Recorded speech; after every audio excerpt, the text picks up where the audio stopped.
Hello. Ramya சொன்னா ரொம்ப சந்தோஷம்.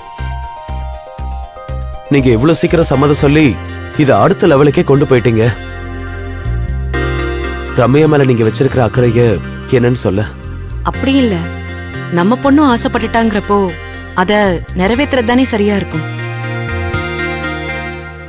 அவங்க தாத்தாவும் இன்னைக்கு வீடு தேடி வந்து திரும்ப சம்பந்தம் பேசினாரு. எனக்கு சரின்னு சொல்றத தவிர வேற என்ன பதில் இருக்கு சொல்லுங்க.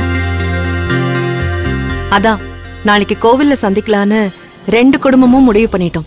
நல்ல முடிவுங்க. நல்லபடியா பேசிட்டு வாங்க. இனி நல்லதாவே நடக்கும். உங்களுக்கு ஏதாச்சும் உதவினா தயங்காம கேளுங்க. என் தங்கச்சிக்கு என்னாலான ஹெல்ப்ப நான் நிச்சயமா பண்ணுவேன். நீங்க சொன்னீங்கல்ல, அதுவே போதும். உங்களுக்கும் ரொம்ப ரொம்ப தேங்க்ஸ். நீங்க மட்டும் ரம்யா மனச புரிஞ்சுக்கிட்டு அவகிட்ட கேட்கலன்னா ஏதாச்சும் தப்பா இருக்கும்.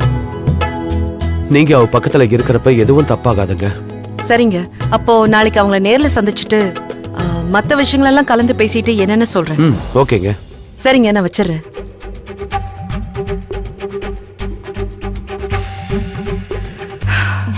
ரம்யா.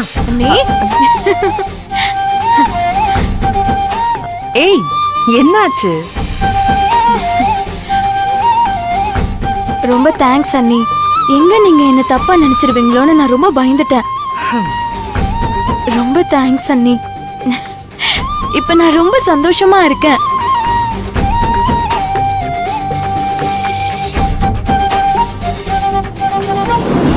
ஏய், அம்மா தான் சொல்லிட்டாங்கல்ல, அப்புறம் என்ன?